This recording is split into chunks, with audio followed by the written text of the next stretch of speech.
Might have to do another one of those, you know. The Road Warriors. Somebody told me today that they watched an old video of mine and had to close their eyes to try to like make sure that it was me because I didn't have a beard. Holy smokes! Right? Yeah. Oh, yes. We need to do a new picture. Yeah, that's for sure. That's very true.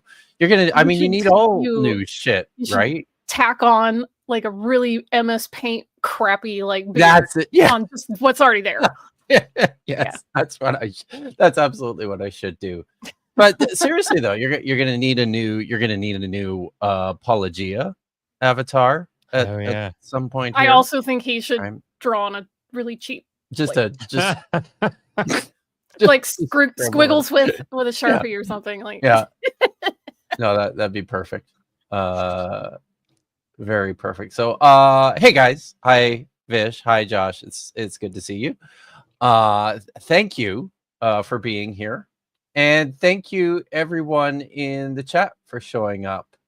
My new friend Brentley, the punk apostate, is first, but he actually wasn't. It was Pragmatic Crystal. So and I love the fact that I had him distracted at least a little bit with my goofy trolling comments, and you were completely oblivious to it. I was just completely oblivious. Love it. Love it. I was not paying any attention at all. Big Zebra is here on behalf of Zebras Everywhere. Stardust Lilith got the book today, which is nice. Yeah. Big Cores is hoping that it turns up on Japanese Amazon. It's available. Excuse me, at Amazon, guys. Stardust also pointed out apparently my ability to draw maps has recently been called into question. So I'm happy to get the thumbs up from Lil. The governor is here. You know the governor, Josh. So, and Holly's here. Boker Tov. Simone, good to see you. Ha tikva to you as well. Oh yeah. Oh shoot. I'm slow on this, guys. I can say Ahav Tika. I love you. Legendary. It is indeed legendary. It sucks that we couldn't get Wes to teach that Akkadian class. Man, really. Everybody. I mean, listen. I can tell stories now. I was in Josh's Akkadian class, and everybody was gathered and excited. There was a buzz. I had a class, and then Josh showed up, and everybody just kind of did a oh. That was gonna be Wes Hoff. So damn it, Wes. So take maybe Dr. Kid kept.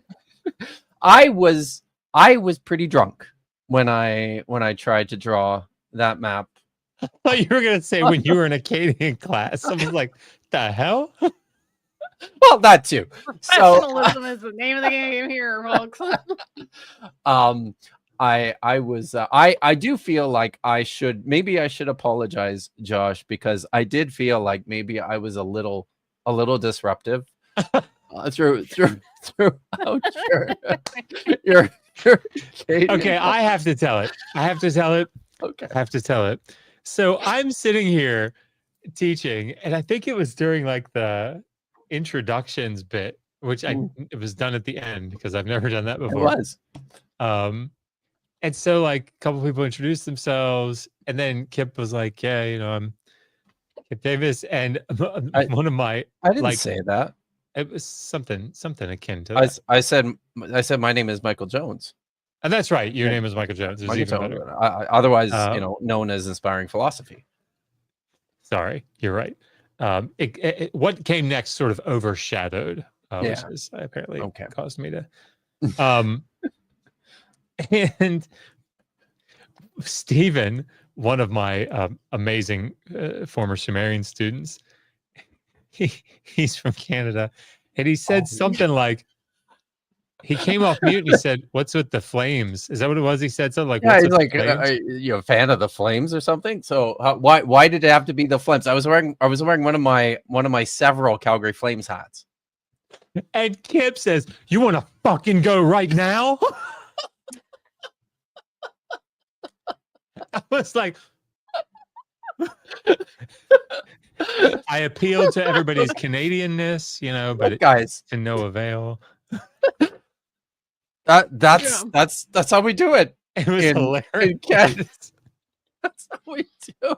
You noticed he was completely nonplussed by Right. because he knows, he understands. He, he's Canadian. This is just Oh what my we do. This is how gosh. it goes. It was a fun class. Misinterpretations is also in your Acadian class, which is nice. So yeah, no, it was good. It was very fun. So welcome everyone to this very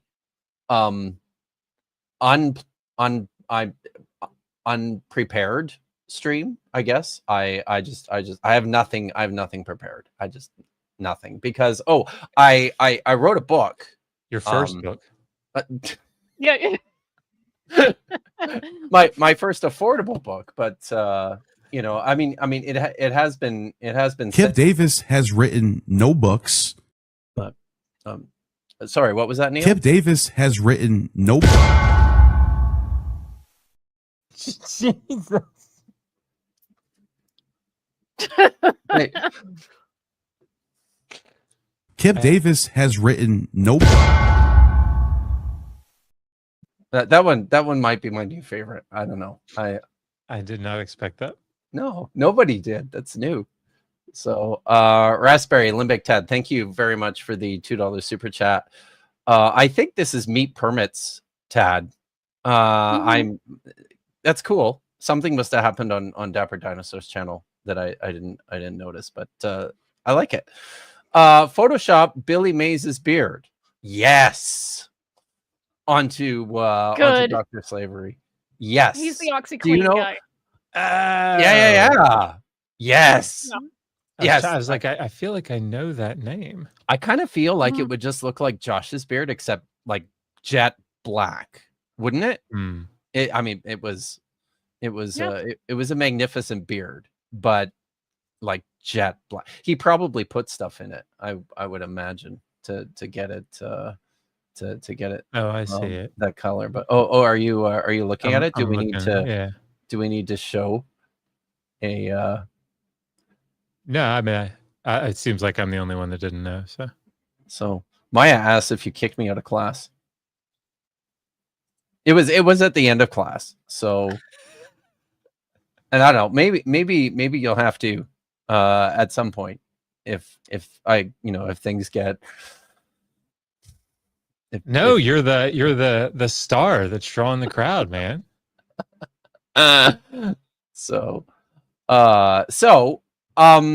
This is what I thought we would do this evening. I just kind of wanted to have a stream because I haven't had one yet since the book has been published and is now available on Amazon. I'm going to share my screen here so people can see it. Is now available on Amazon.com or .ca or .uk or other places. So that's don't freak out, everyone. That's the Canadian price.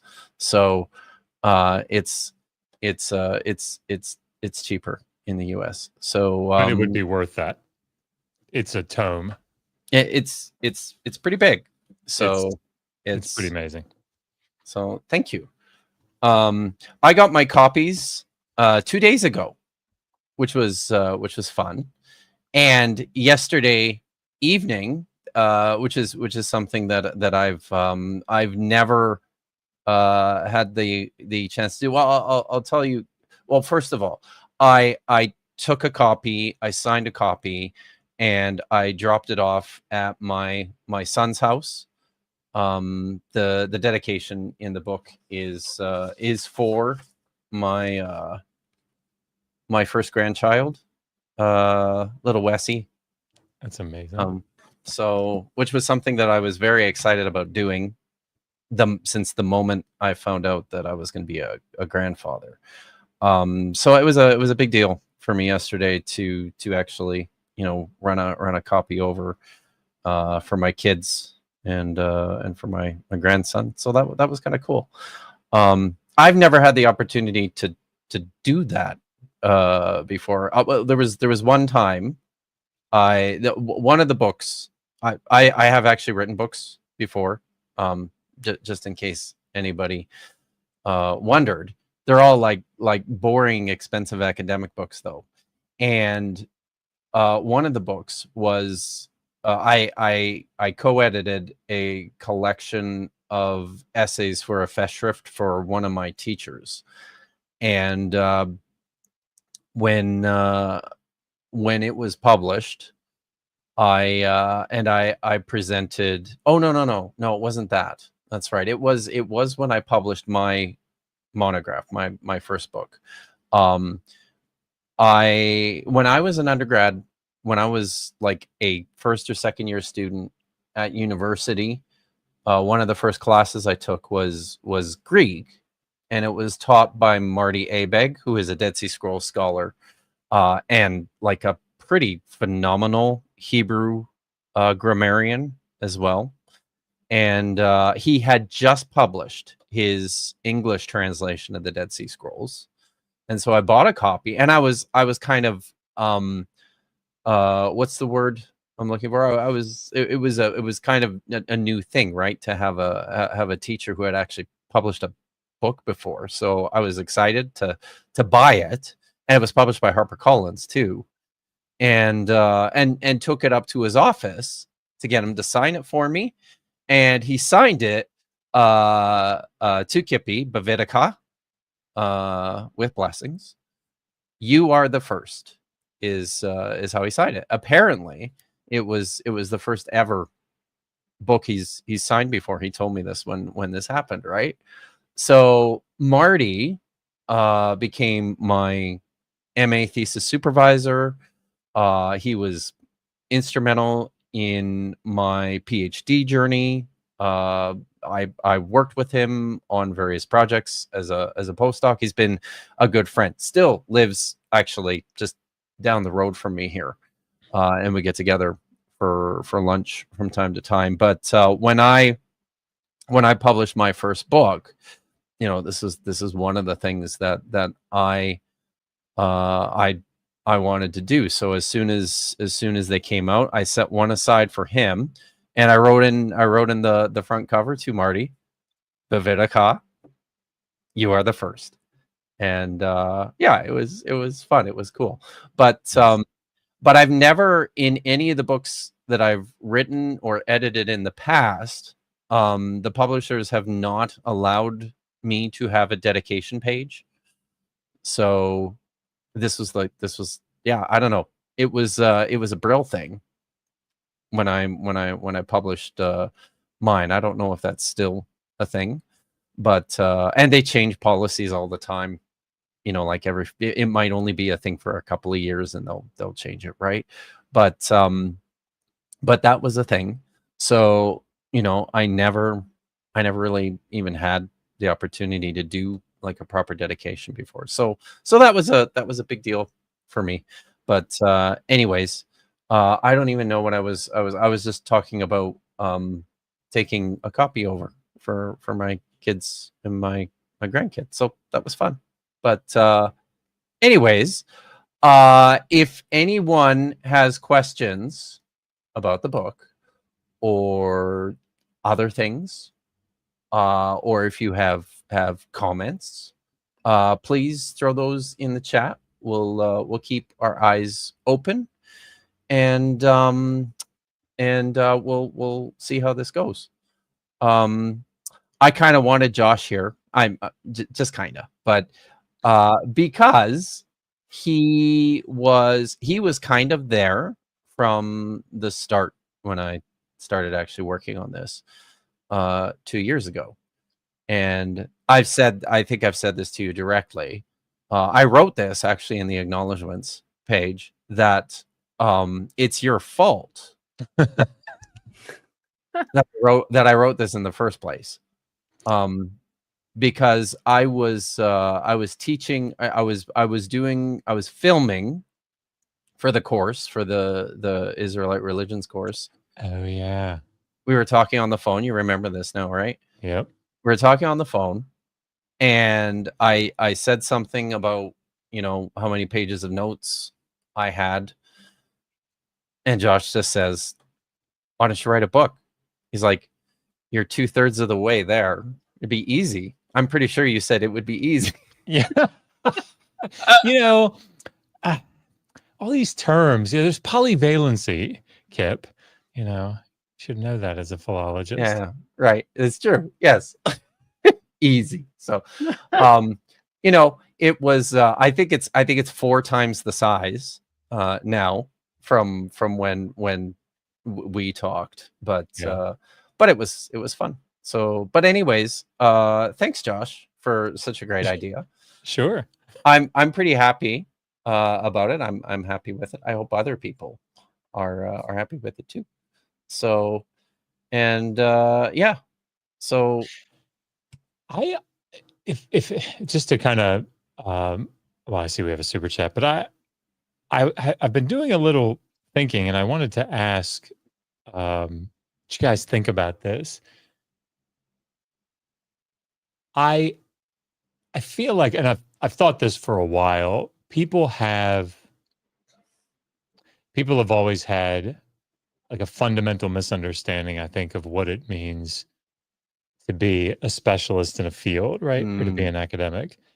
So like people hear, oh, Josh isn't a Assyriologist, read this tablet. It's not really how that works. In the same way that, like Kip, it would probably be rough for either of us if someone said out of the blue, oh, Hebrew, read Judges 5. It's like, okay, it would take some work, right? It takes a few minutes, right? Yeah. And with something like cuneiform, it's a different game altogether. But the point that I'm driving at here is I've been thinking about how to say what it means to be, like, what's the gestalt of being a scholar in a particular field. And here's what I've come up with. I'd be interested to hear what you guys say about it. I don't think it means that you can speak in detail about any given topic, right? Or the majority of topics in that field. I don't think that's what it means. My advisor, Jake Lowinger, said to me one time when I was studying for my comprehensive exams, this was the peak of my knowledge about Sumerian, Akkadian, Mesopotamian history. This was the top, because you had to read everything all the time. Yep. And he said, listen, you won't maintain this. And there's no reason for you to maintain this. Where you want to be is to be able to go to a lecture on a topic in your field, and afterwards at like a dinner or getting a drink, ask the speaker interesting questions about the topic. So to know enough to ask interesting questions. And it's always stuck with me. Anyway, here's where I'm going with this. I think what it really means to be a scholar in a particular field is knowing the field and the material well enough so that if someone says, what do you make of Genesis 1:1? That you can say, give me a week or 2 or a month or whatever. and you will be, you know who the players are, you Mhm. know the material, you can read the primary sources, even if you have to go back and refresh yourself on a particular thing or a genre or, you know, a particular dialect of the language. But you are able to come back knowing the primary, secondary sources and be able to provide reputable history of scholarship and probably some reasonable insights into that particular topic. Even if you're not coming back with a solution, you're able to give a good survey of the field and to understand what the interpretive cruxes are. Like, what do you think about that? And put all that into a 1-minute TikTok video. Yes, obviously, Mhm. yeah, that too. So, I guess, yeah, so yeah, I mean, I think that's probably right. And like, I think, I mean, there's certainly things that you or I can speak like very, I even hate to use the word, I'll say it this way: we can speak with an extremely high level of competence, just off the top of our heads. Yeah. Because it's stuff, and this is usually the stuff that you do in your PhD, right? Or that you spend all your time in your postdoc working on, or, you know, you decide to write a couple of books about biblical slavery, and I knew, I you knew knew it that was was coming. coming. You knew it, right? So, and that, there's that, and I think all scholars have something of that, right? But then I think what you're saying is that, while some of these other, like for me, you know, Book of Jeremiah, lots of various things within the Dead Sea Scrolls having to do with biblical texts or scribal practices or apocalypticism, things like that, right? But when, you know, if somebody asks me, or somebody asks you a question, like you said, about Genesis 1, or, you know, about the Book of Proverbs, or yeah, it's like, okay, I know where I need to go. Yeah. I know what I need to read. I have, because everybody who has gone through a PhD in, or even like a graduate program, like a master's program in Bible of some sort, will have read a lot of Bible. So you, right away, you know, there are texts within the Book of Proverbs that you know, that you have thought about, Yeah. like, deeply, and that, you know, you can sort of start, you can start from there. That's a lot of it. So much of this has to do with resources and methods, I think, right? And when I say resources, not just, you know, being able to, or not just knowing, having access to things to read. I'm talking about resources like I would consider languages resources, right?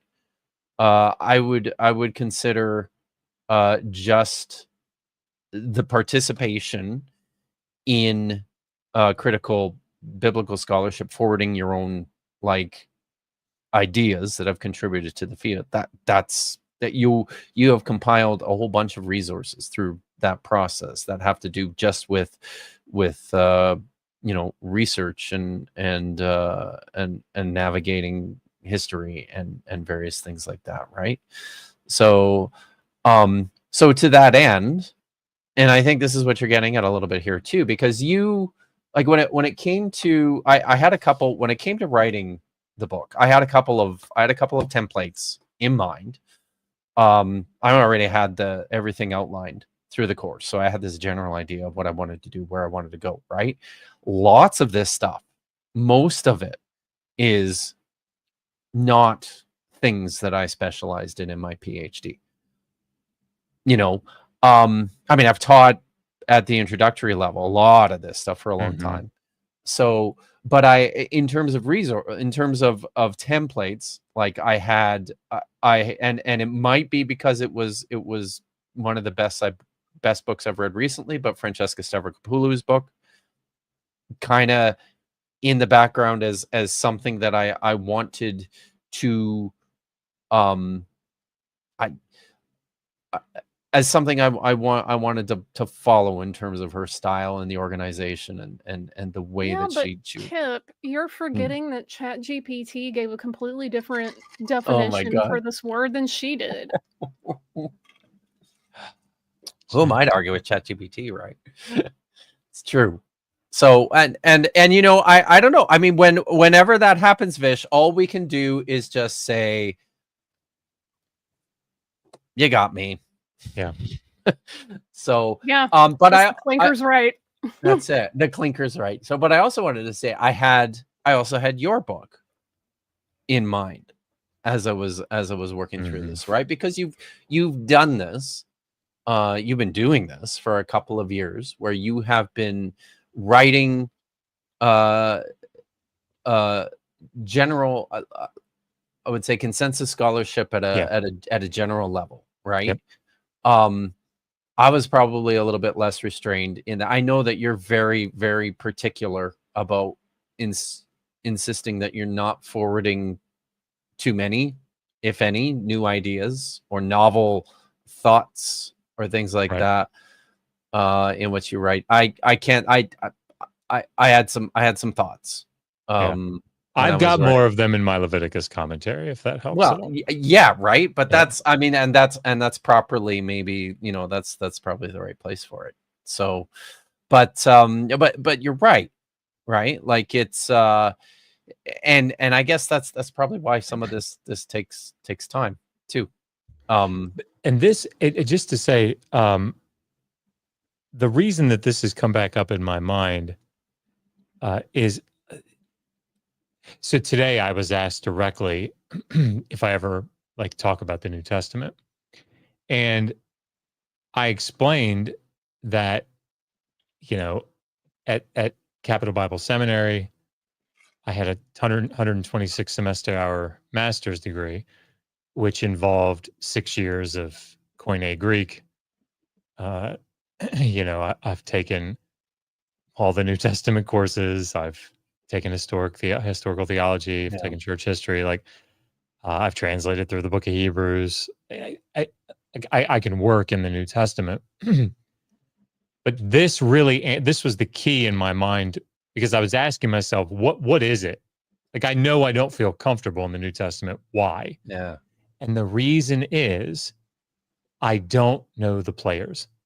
Right. I don't know the secondary literature, because the secondary literature that I learned is all fundamentalist evangelical writings. So, you know, not knowing who all the players are, that's what, I mean, so much of the field is about. Yeah. Is just knowing who's written on what's reputable, what's not reputable, you know, reading everybody's arguments and, you know, wrestling with what they've got right and, you know, what leaps they're making to connect the data points in their interpretive model. And I just think that was sort of the key for me. So, and I'll shut up, but like so many people, I think, have this mistaken notion that, and even I think the scholars themselves sometimes, and Kip, I have someone in mind that you probably have in mind as well. Oh, wait, is it this guy? What would you say your biggest accomplishment is? What field? I'm one of those rare sorts of people that has, say multi. I'm a polymath. I'm a polymath.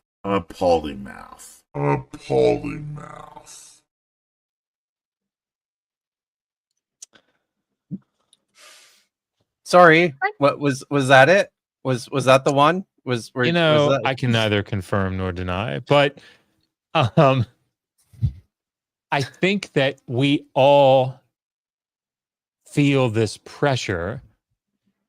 I was in a stream maybe a week ago or in a room or something, and somebody said, "Hey, can you talk about the Cantilidage root inscription just like off the top of your head?" And I'm like, okay.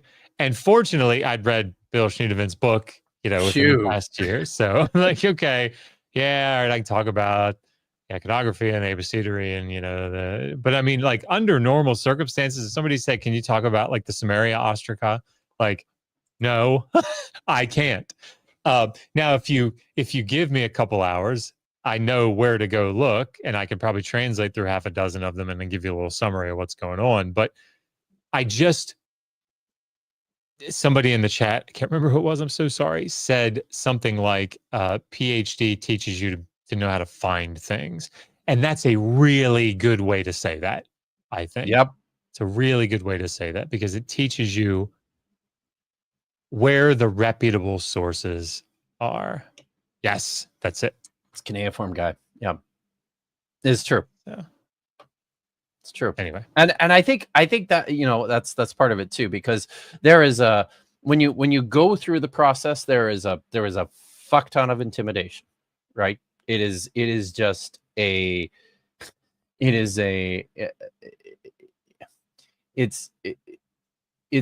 course in taking steps into this world, and basically, being reminded on a regular basis that you're an idiot. Yep. Constantly. It's just this constant reminder. You're a moron. You don't know anything. It's this, right? But over time, you develop, and I think that was like the big thing for me, in my own journey, right? Was finding. There was a point where it was like, oh, I actually know some of this. See, I haven't reached that point yet. Oh, I'm still really stupid, Kip. No, you're not. Dude. You wrote a commentary on the book of Leviticus that is going to get published and is going to get reviewed. When Kip says that you go through a PhD program and you think you're just the stupidest person in the world, like it is so true. I remember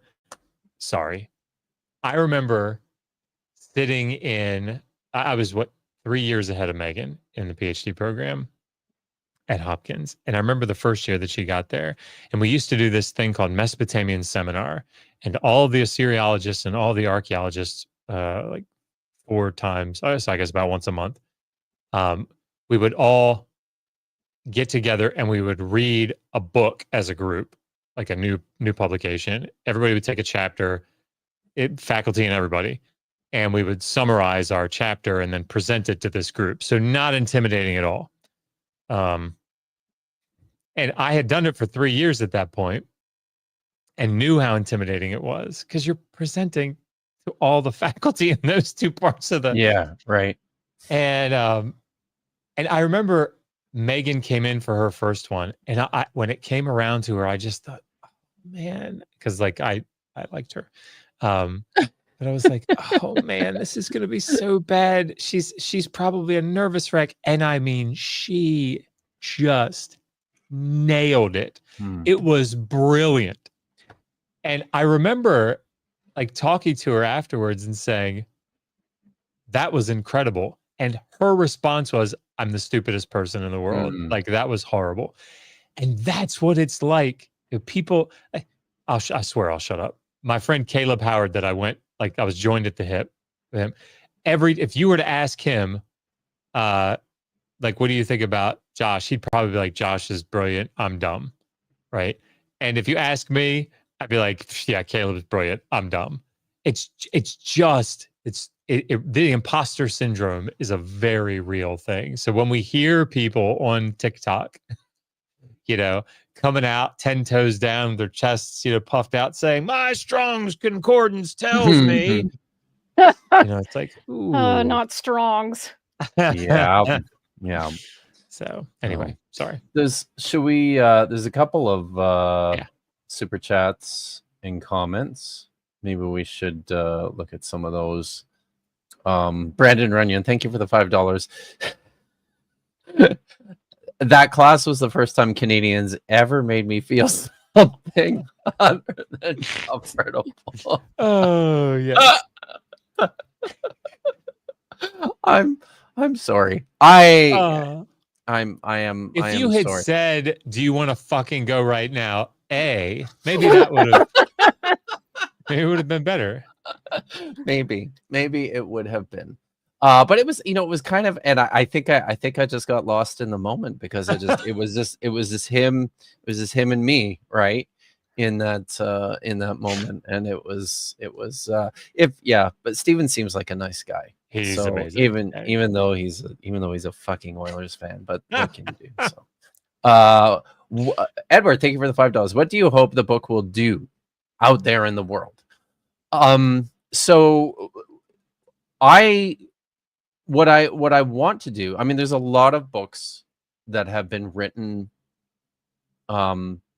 like this one, but maybe not, but probably not exactly. That's not the best way to market a book. It really is.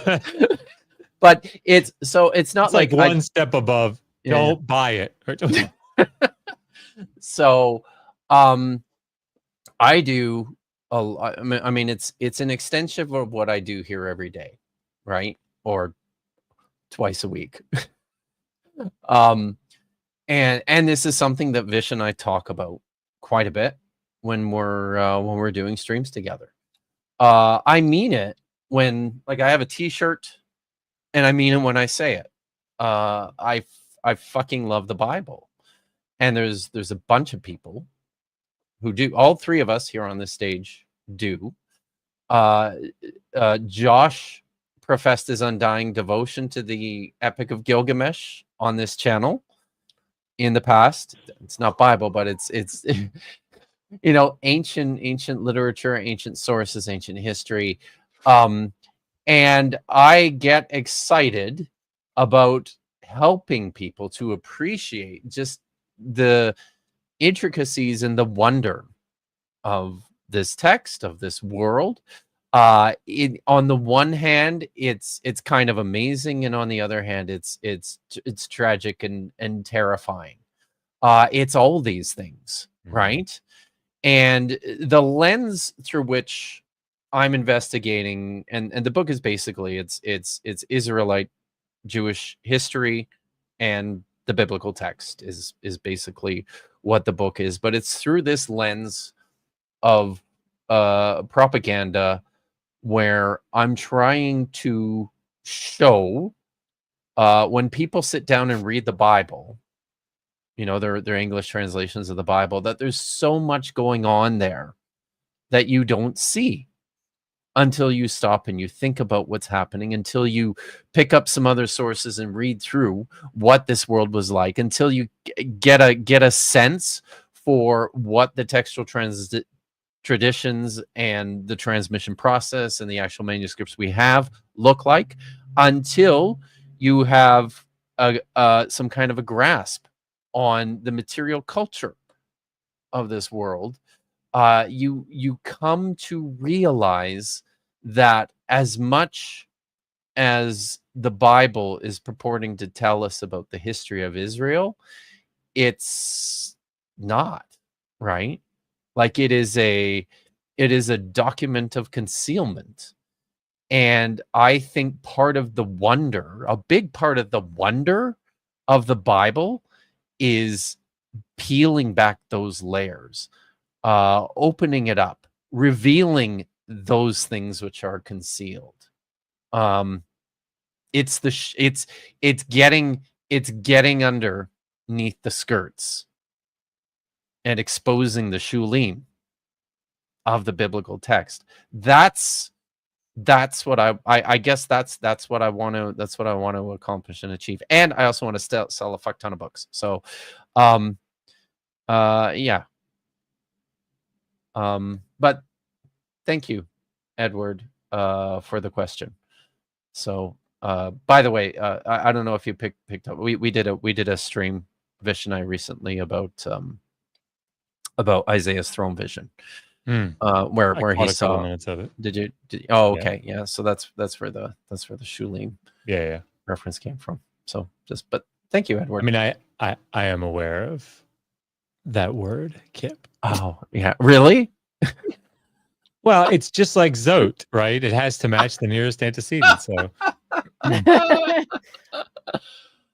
Oh God, I don't have a clip of that yet. give it time. So, did you see? By the way, Zach published that video. Oh, did he? This morning? Yeah. So, it is very good. He includes that little bit about how important it is for your demonstrative pronouns to agree with the nearest with the nearest word. They're kind of like leeches that way, right? They're just looking for just looking for just like that. a body to attach onto. That's it. That's all they're doing. They get just the nearest one that they find it, and it's like, I cannot fathom the anxiety that it would induce for me to try to speak to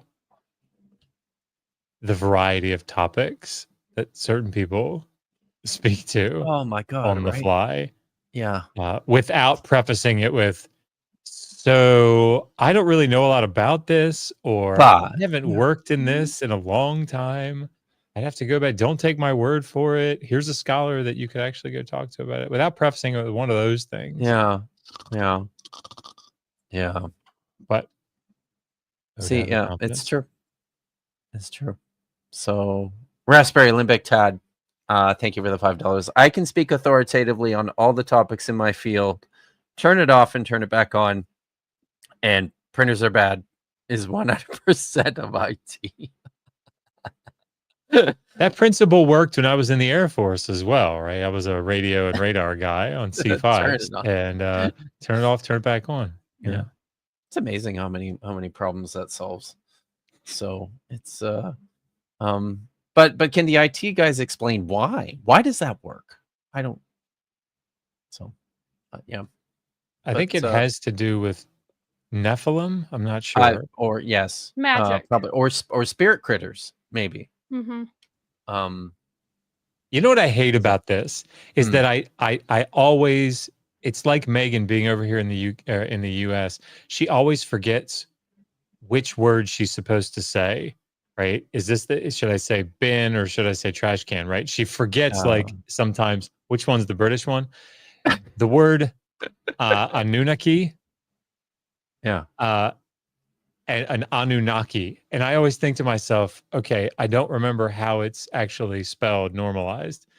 Is there a macron over the A, the second A, or not? And so should it be Anunnaki or Anunnaki? It's Anunnaki. But I hate that because it gets mispronounced all the time and it makes me forget how it's supposed to be pronounced. That was way too much. That's funny. Hot tikva, everybody. Hot tikva, everyone. I can say, Ahavtika, I love you. Yes, we can. It never gets old.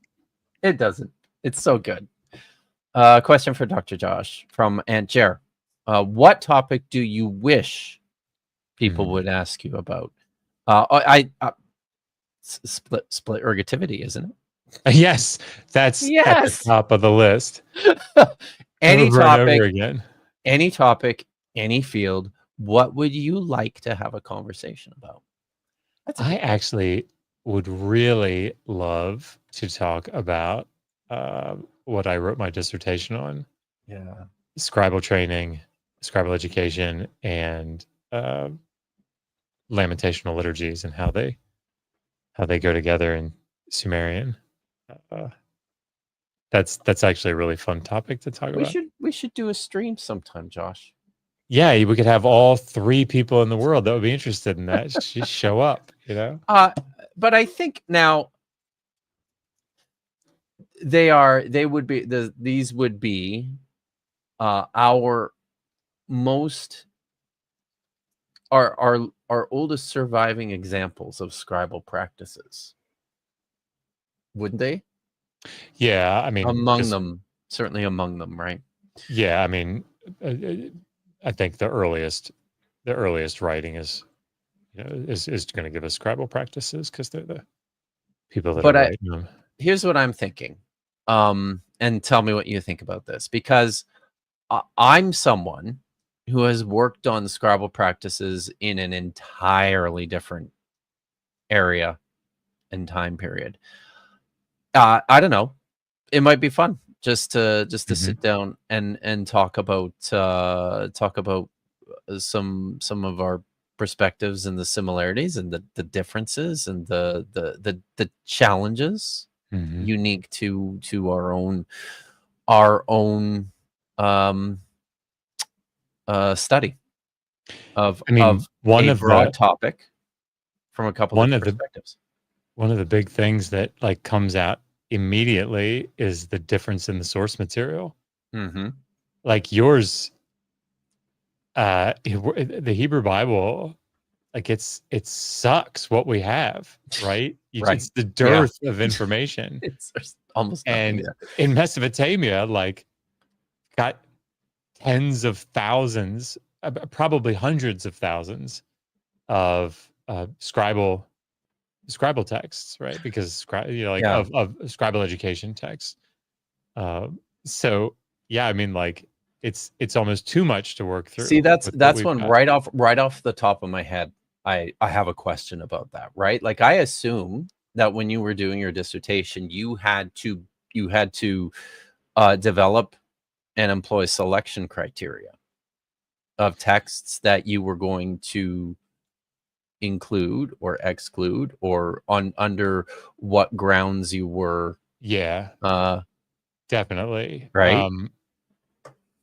And the primary thing that we did, and shut me up the moment this becomes boring, is, and this is where archaeology and the material culture itself is really, really awesome, because you can tell from the shape of the tablets themselves, the cuneiform tablets, you can tell from the shapes and from the style of handwriting and all that stuff, that they're part of a scribal curriculum, because there are four main types of school texts, and we know that because archaeologically we have found actual archaeological contexts that are like verified scribal education places. So in the city of Nippur, the city of Uruk, Sippar, like it's we actually have a basin that had a bunch of clay tablets in it, and what they would do is they would take the clay, and once the tablet was used to the point that you couldn't reuse it anymore, because of the palimpsest, it would, they'd rub it off and rub it off and rub it off. They'd put it in this like water container and let it soak so that they could rework it into a new tablet. And we found, that container. And anyway, so it's really fascinating how we know how scholars have pieced this together. But like we actually know the curriculum that was used at different periods. So yeah, it's what happens when we have like tons of data points. But anyway, sorry, we should definitely do that. That's cool. I like that idea. I saw a couple people in the chat suggest that they thought that might be a cool idea too. Although the probably just as many people that left, though, was like Josh. There's 3 people: Josh, Kip, and Jesus. Well, if you're talking about split ergativity, it's going to be Dapper Dinosaur. Oh yeah, that's true. That's true. I will never speak of split ergativity again. No. He's special. He's a dinosaur. So I flagged. This is. I always love it when Simone drops by. Job was a prophecy about ChatGPT. It's the answer to who is this darkening my counsel with words and no without words. Yeah. Without, yeah. It's awesome. 100%. Exactly. So Chuck is one of my Hebrew students, and he just so when he just got his copy on Tuesday. Sorry, I had to pull this up, but he just got his copy on Tuesday, and when I got on the Zoom link, he turned his camera on and he was sitting like this, his camera on. It was fun. I appreciated it. So after the intro, cutting the grass around the giant space penis, I was almost expecting an extra long center trifold to split out from the pages, trying to decide if I'm disappointed or not still. It's not always about the extra length of it, right? It's right. That's very true. It's that's a good point, Josh. Thanks. So I'm sorry to everybody who's disappointed by the lack of explicit imagery in the book. Like you can see people like this. Actually, but that's funny though because the all the figures in it, right? People are going to be doing that because like I've got oh shoot, where is it? All the figures as I struggle to find one. As I struggle to find one. They're all bunch. See, like my map that I can actually draw. So people are actually going to be going right. So that's If only that's it was fun. like the centerfold, right. Yes, right. That would be People that could would have been pin it up amazing. on their walls or something, Look at that for the map. next one. Put it like so in cutout. Put like perforations on the page so that you can, yeah, that's a great idea. I like it. A couple more from Lil. Thank you very much for the $5. Congratulations on the book. Dr. Kip is guarding it at the moment. Treats for Dagon. Thanks so much. It's big enough and heavy enough that you could probably hurt someone with it. I don't know how much guarding it would require. I mean, I guess it's not as big as a Gary Habermas book, but what is though, right? So Raspberry Limbic Todd for $2 says, I'm friend you check in monthly with the Bible. Nice. Josh, do you ever get Akkadian and Akkadian mixed up? So I don't. Oh, is Akkadian the name of the indigenous? It's yeah. So it's I think it's actually like it's like the language or the dialect out on the East Coast up here that was sort of mashed together from French and it might be Iroquois. I'm not sure. It's one of. Isn't that the same group of is it Arcadians or Acadians that went down the Mississippi and became Cajuns? Yes, same. I believe it's the same people. I learned that in my jazz history class. Really? So. That's awesome. Yeah. Yeah, they went through some pretty horrific things historically. The Acadian, the indigenous people up there. I'm remembering that correctly. Nobody should quote me on that though. Yeah, I'm pretty. Mine neither. I just assume it's a safe bet that in indigenous people in every one of these colonized lands have probably experienced some pretty horrific things. So, but yeah, I sadly don't remember enough of my Canadian history from high school. So, which is actually I think the last bit of Canadian history I got in my education.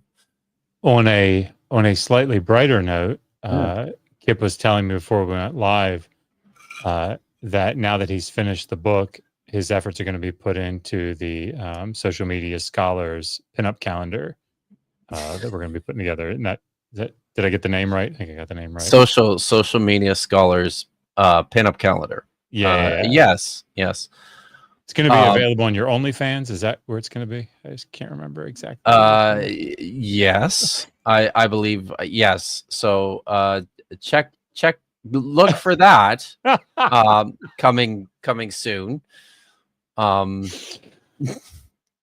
so far only scholars would be an interesting platform because you could advertise it as like our glory fills the entirety of the platform. There we go. And people would click on it and be like, I thought it was a ham.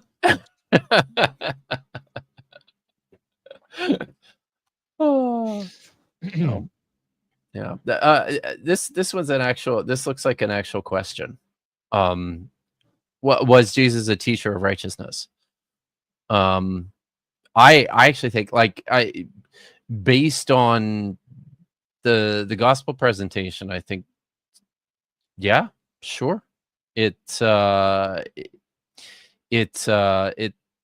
very similar, I think, to the sorts of things that the Mordei Hatzedek, the teacher of righteousness from the community that wrote and collected the Dead Sea Scrolls, have you was doing. watched Dr. Sledge's video on Jesus today that came out? No, I did notice somebody. I was touched. Somebody actually said that they paused it, yeah, and left to come and hang out here. You should watch that. Okay, because he actually talks a little bit about the fact that the Essene community would have not been a fan of Jesus. Like, no, they're way too strict. No, that. Oh yeah, definitely. I think in terms of pedagogy, though, it was probably a similar sort of model or situation in terms of how far you can apply a term like that, right? Teacher of righteousness. So, yeah, I don't know. I think I don't know. But yeah, that must be. So he texted me yesterday or the day before asking about Aramaic sources in the Dead Sea Scrolls for Psalm 22, which is funny because I actually am working on a Psalm 22 video right now. So I was like, that's weird. Yeah, it is going to be good. But no, he told me that he was trying to find if there was some source material for some of the things that Jesus that Jesus was saying in his what's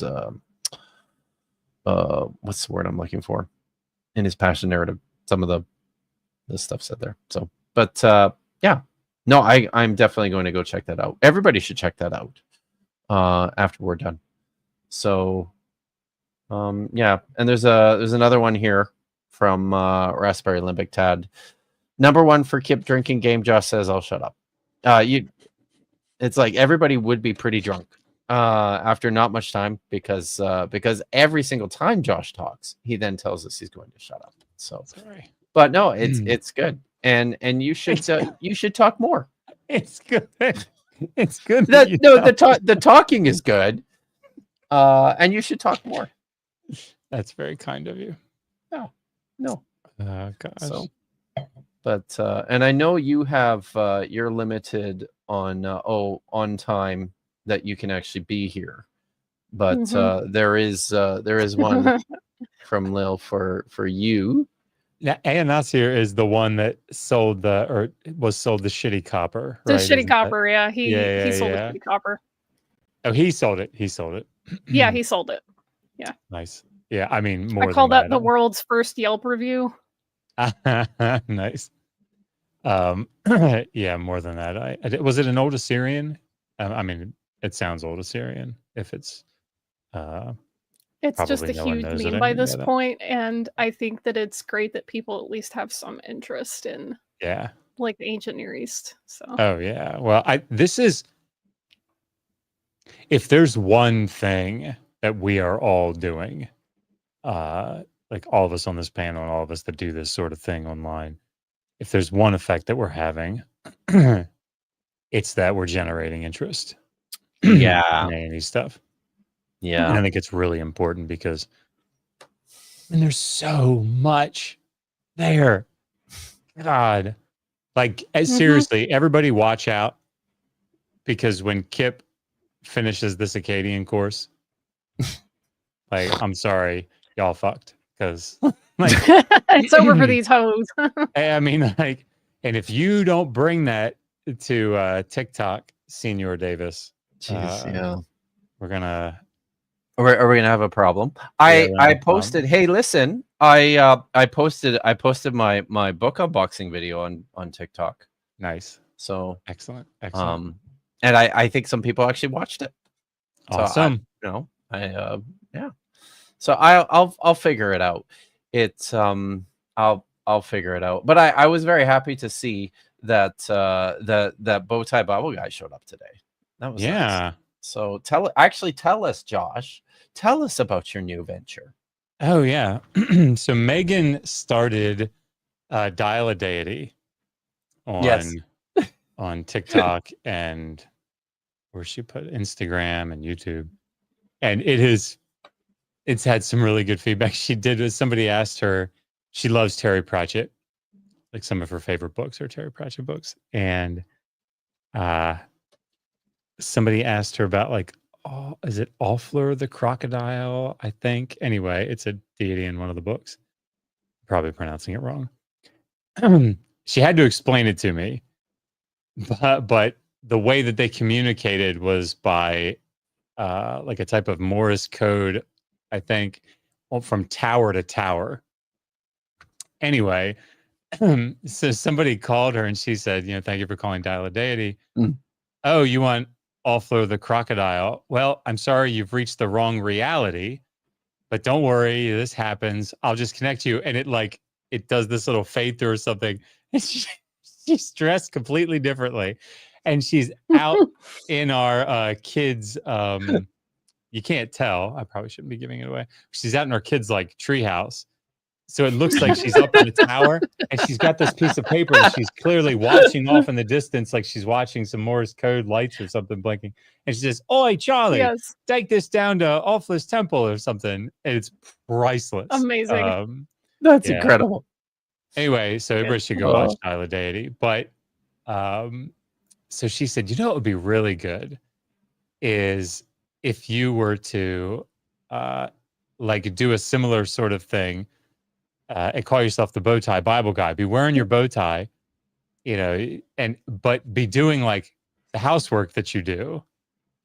Just do regular housework that you normally do and then record it. And I was like, okay. So the first one she got me doing was like folding laundry. And I don't know, it's just me taking like a minute to answer a call about some standard Bible thing, like Deuteronomy 22 or something. But I did. Kent Hovind has filled in for me once, which is good. Talked about those 14-foot whale penises. Yes. Of course, I couldn't say penis because that's on TikTok. Oh, okay. Yeah. Anyway, wow. no, It's but pretty, definitely pretty strict over there. Yeah, So, people go check it out. It's a lot of fun. That's fun. And we should probably let people know this as well, because I think you're starting your Hebrew class, your new one now, right? Yeah. So sad times. This means that that I will be looking for someone new to co-host Kiryati Brit with, trying to figure out what to do with that. Vish filled in last time very admirably. Oh, awesome. So I didn't crash and burn. Yay! Yeah, that's awesome. So as she said, she can read just fine. It's the parsing and the grammar and the syntax It all takes time. It takes time. That's right. So, but yeah, no, you did great. And I've got some people. I've done a couple with Justin from Deconstruction Zone, who's similar in that he can read okay, but the mechanics of the language, and it's kind of fun to have somebody on stage with you to talk through some of that stuff with, right? So, but then Jace from the Hebrew Cafe has filled in just once, I think, but he's excellent, and I think knows the language like a million times better than I certainly do. But yeah, and Joel will fill in from time to time as well. We'll see how busy he gets though. Once the semester starts again in the fall, but we're gonna be so we'll I think it's next weekend or next week. Actually, I will probably not. There probably won't be anything next week because I'm going on a secret holiday. But yes, I'll be gone for the long weekend. I'm not telling you where I'm going though. So yeah, but after that, and I was just going to say before you move on. So the reason that I'm stepping away is there was a request several months ago that I run out of cycle, start another beginner's Hebrew course, and because we're just starting semester 3 of the 4 semesters, and so I said, well, if there is really that much interest, that's fine. I'll do it. So it hasn't been quite the numbers that we had hoped, but it's been enough that I think it'll be. I mean, I'm all in favor of democratizing this stuff as much as possible. So, but we just had somebody sign up just now, actually, for it, so you can still get in on it. Hopefully that's my friend. Yeah, I thought that might be what it was. So we just did the first class last night and taught through the alphabet a little bit about how the vowels work. So you're not far behind if you want to get in on it. All of the classes are recorded, so if you purchase the course, then you have access to all the videos indefinitely. Megan said they stay up there forever, I guess, which is cool. So yeah, if you do miss a course or something or miss a class, then it's there. But yeah, if people are interested, I can probably drop the link. Maybe. Oh no, I don't think I can because I'm not a mod here. Give it to Vish. Yeah, just paste it in the private chat and I'll copy it. Yeah, she'll look after it. So actually, wait, it's already in there. Oh, derp, derp, derp. Bam. Awesome. Thank you. So good. There. So all right, guys. Well, I guess you gotta run. I'm gonna go stay married. All right, man. You do that. Yeah. Thank you for having me. Congratulations on the book and you, for the upcoming pinup calendar. It's gonna be great. Yeah. It's all gonna be do great. Do like a fireman thing, if you want. So I was just gonna ride my mountain bike in the buff, right? Just the elbow pads and the knee pads and the helmet. Huh? Yeah. I don't know. You're just I saw the pictures of just the bow tie. Pretty good. It was good. So right. Oh my gosh. Well, good night. Good Thank night. you. I'll talk to you guys later. See you later. All right. Bye. But wow. There he goes. That was fun. I didn't know anything about well, I didn't realize he was progressing as quickly as he was with the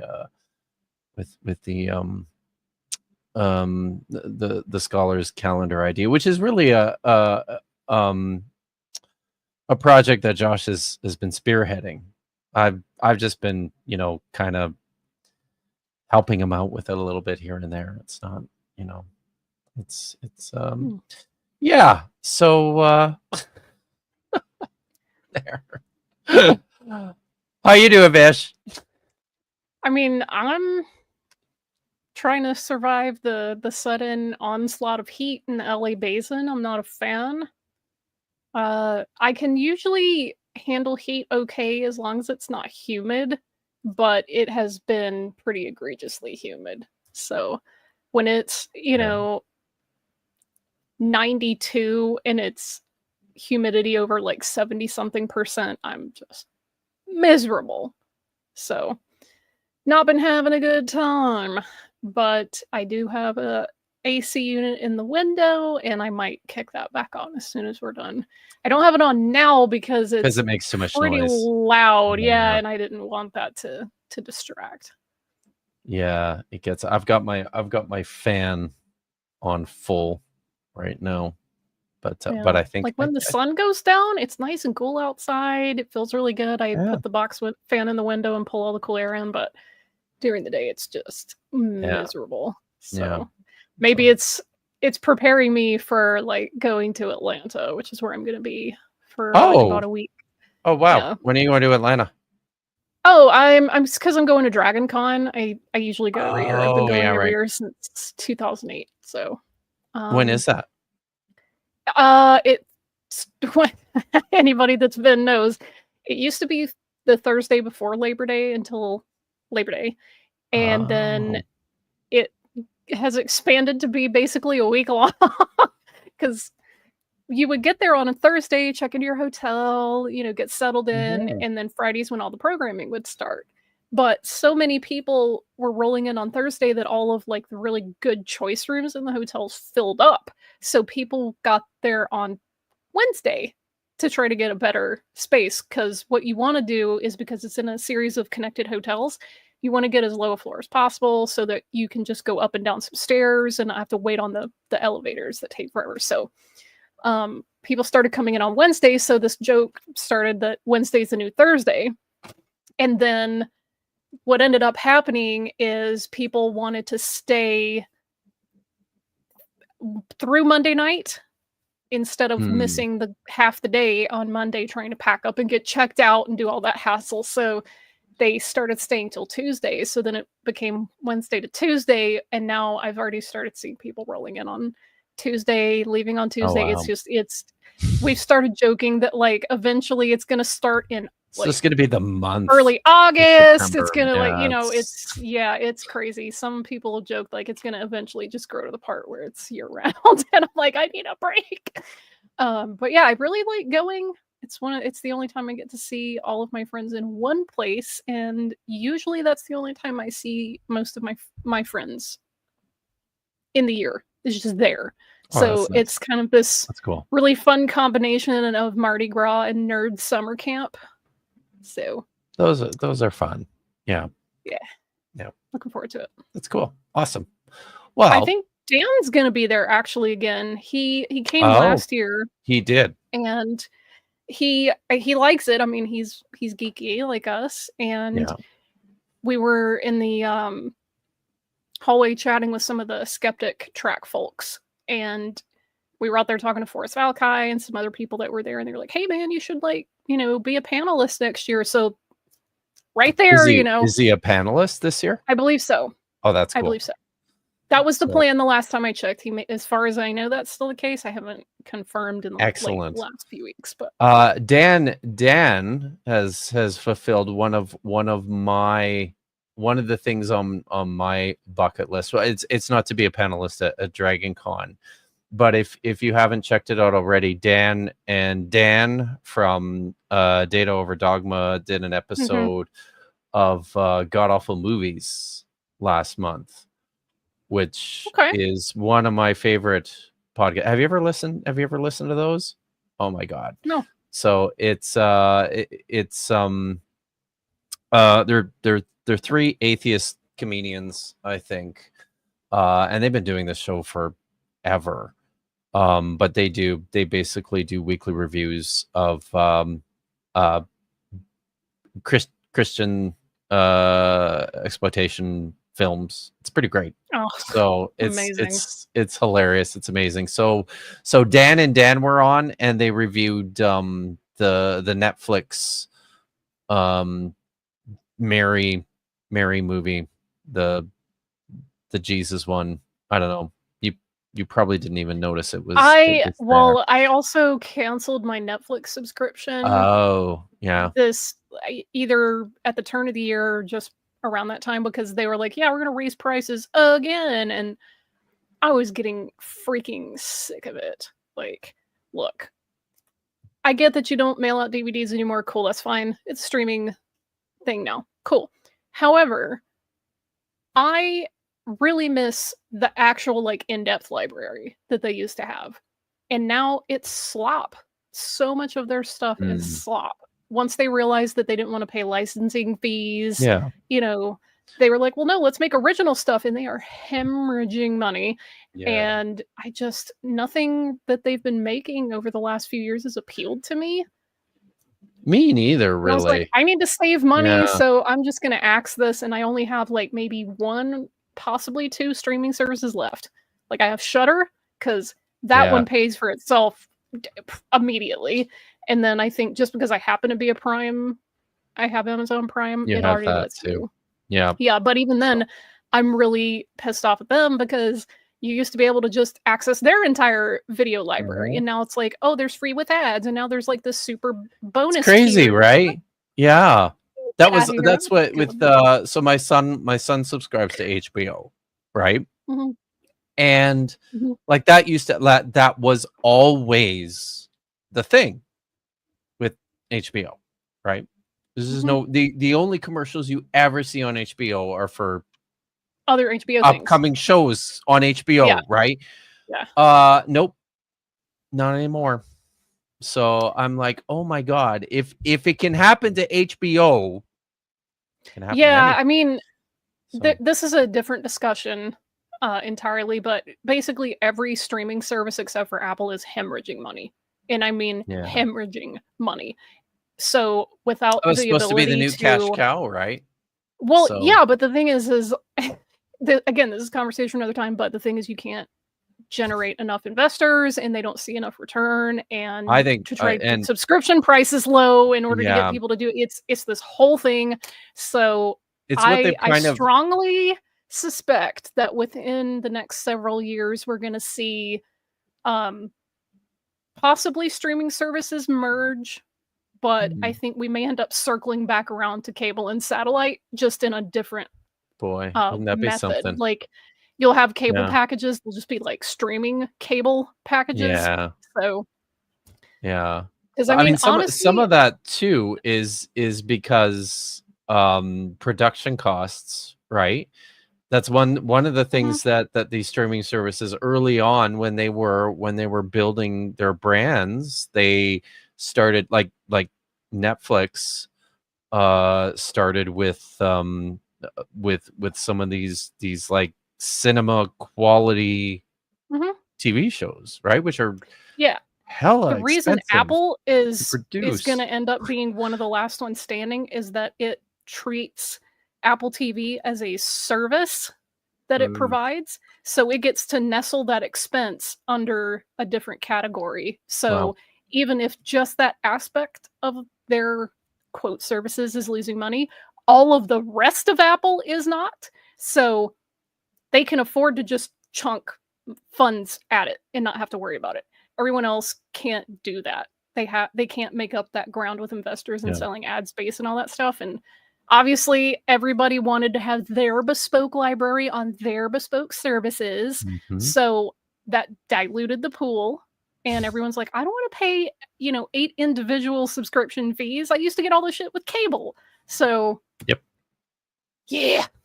yeah. Well, anyways, I guess I guess this is a conversation for another day. Lawrence sent us money to ask money to get opinions on rebrand art on Discord. I don't know what this means. Do you know what this means? I believe he wants you to look on the Milwaukee Atheist Discord. Is that right? To Is that what check some art? Is that what you want? It looks like bees with balloons on their back. Is that correct, Lawrence? Where would I find it? The Behold Network. Well, I mean, he pinged everyone, so you should see the little red notification. Yeah, but there's like stuff channel. Oh, in the stream stuff channel. Okay. It's one of the last couple of messages. So this is the I don't even know what the fuck I'm looking at. Sorry, Lawrence. And yeah, I agree with David. What they're putting on the streaming services isn't what we used to have on cable. Oh, the Behold Network. Yeah. Oh, okay, there we go. Yeah, that's fun. I like that. Behold, the bees being held by balloons. Do you want? Yep. So that's fun. I like it. Thumbs up, Lawrence. So everyone on the Milwaukee Discord, make sure you let Lawrence know what you think. It's very important. So, oh wow, it's almost 6. I probably need to go and feed some dogs and then feed myself something. So I will. I'm going to. Oh, he says we're doing a rebrand. People associate us with Mythicist Milwaukee, and I think we're shadow banned. Oh, I think you were you guys affiliated with Mythicist Milwaukee at one point. I always just assumed that, but yeah, it's probably, if I just assume that, it's probably worth a rebrand. But I'm actually going to be doing some stuff on Lawrence's channel so he said it very long time ago before they went crazy and became Trump. Yeah. So I'm going to be doing some stuff with Lawrence on his channel. I think we're starting next week, right, Lawrence? Is that right? And what are we doing? I think he said something about reading the New Testament, which he might have to teach me how to do, because I don't do it very often. But you read Greek though, right? I do. And actually, I should say that I've been reading a lot more Greek lately, just because of some of the projects I've been working on with. It is fun. It is fun to read the Septuagint. I will. So what is he? Somewhere in Matthew, but next week works. We'll figure it out. Good, cool. I have not launched a Discord yet. Maybe I should. If you do, I personally recommend that you have at least 2 people help you set it up and maintain the infrastructure. It is a lot. See, that's the thing. It does tend to run itself, and Discord has built in a lot of features that you used to have to outsource to bots and stuff, which is good. Oh, yeah. However, for someone like yourself who's like, only kind of sort of use it, then you're going to need some people to get your back on that. So, yeah. So I honestly, I only started using Discord because it's the only way Vish and Dapper would talk to me. So that's how I ended up there. And I'm aware of that, Maya. Thank you. Listen, I know he's Gen X, but there are some boomer tendencies. It's true. And I don't know, what can you do? You just lean into it, right? So yeah, I mean, look, it's fine if you have lines around technology. It's whatever. So yeah. Ouch. So definitely Mac guys. Yes. PC Master Race. 100%. Yes. So. And listen, I'm not going to knock the fact that they specifically wanted to appeal to people who weren't, I guess, some level of techie. That's fine. That's part of the reason they're making money hand over fist. I just don't need that particular setup. I built my own PC, so yeah, I don't really need or use Mac. So if you do, whatever. Yeah. And Try to it's do all I something about it. use. And the reason it's all I use is because the most important piece of software on my computer is still Accordance. My video production studio is getting pretty important too, but the Mac does awesome with that. So yeah, it's still the things that are most important to me are still things that that the Mac does better. So, but you know, I just like get a computer that does what you need it to do. That's my kind of like philosophy. If like you're in audio and visual engineering stuff like that, probably Mac is the better choice for you. But if you're in like streams and gaming and stuff, PC is the way to go. So you just pick probably. whichever. And I don't do like any gaming at all. So yeah. But and I've got this to work so far. Although this is something I've discovered. If I thank you, Jester, by the way, for the you saw that, right? This was for you. Thank you for helping the old man Bish. I am a grandfather, you know. You are. You are a grandfather, that is true. So I am all of that. But what was I saying? I don't even remember now. So, and that's while you regain that train of thought, I was going to say, this doesn't have anything to do with anything that we have been talking about this entire stream. But you know what? In the grand spirit of ye have not because you ask not, I'm going to ask the internet if y'all see this very specific mask, this very specific one. Let me know as soon as you can, because I need one. This very specific mask with the blue eyeballs and the silver hair and the like mouth and everything. The brand name, let me make sure I get it correct. The brand name is Forum Novelties. If you are in a local thrift store, if you see something, whatever, let me know as soon as you possibly can, because it's a side quest. I need it. If you recognize it, awesome. You get to be one in one of my cool friends clubs. So there you go. And I feel not so boomerish because I know what that is. So yeah. Listen, man, you want to see the nerdiest thing? Talk amongst yourselves for a moment. Okay, Fish is going to go get the nerdiest thing. I am going to say, while she's getting the nerdy. Oh, you're back already. Let's see. Oh, right. Yes. Yeah. Peach Fuzz rings. Peach rings. You got at Comic-Con.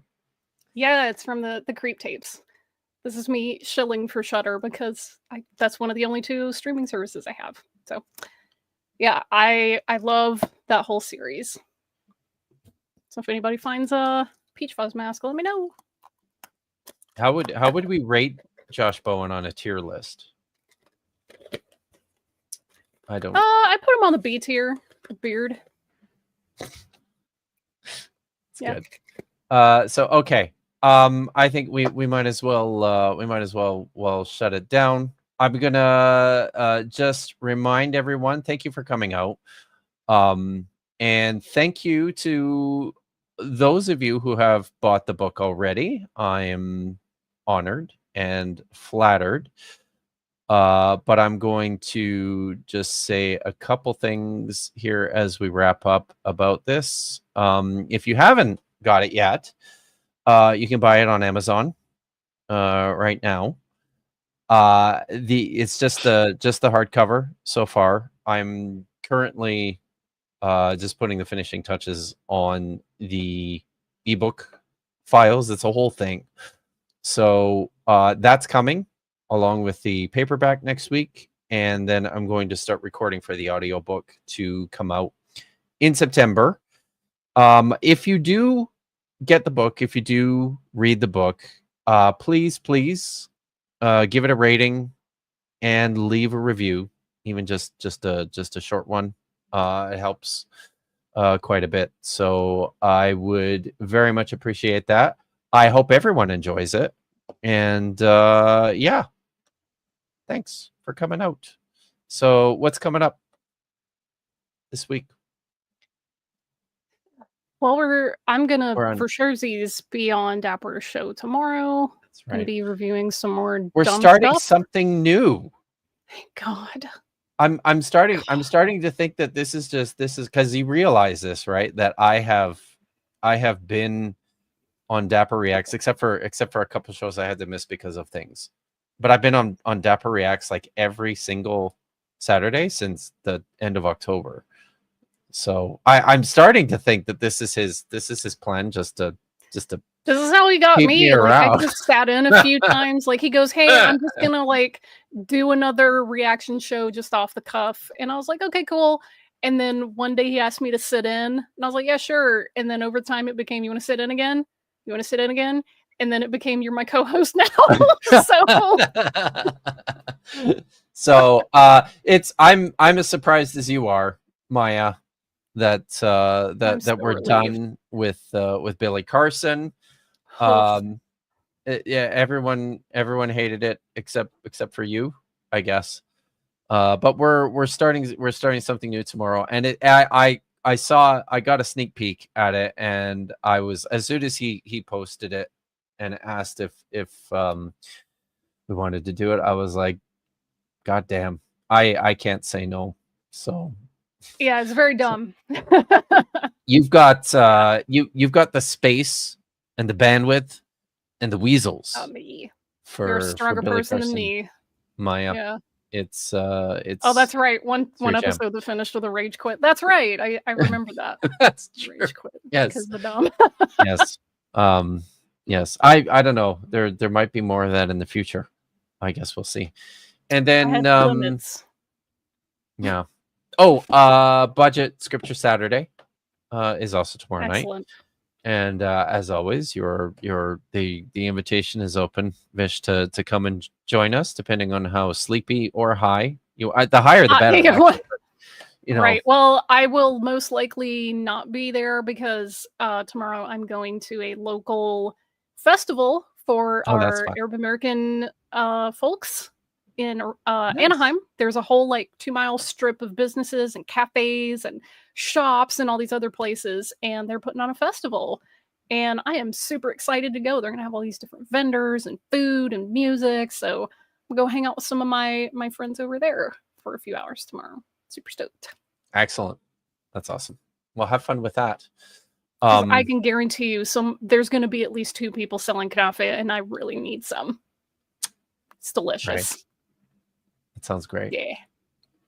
So cool. There will not be a stream next week. I will be doing nothing next week because I'm going on my secret holiday to parts unknown, and I will be back after the weekend. However, one of the things that I am going to do is I'm going to put out the video I'm working on right now on Psalm 22.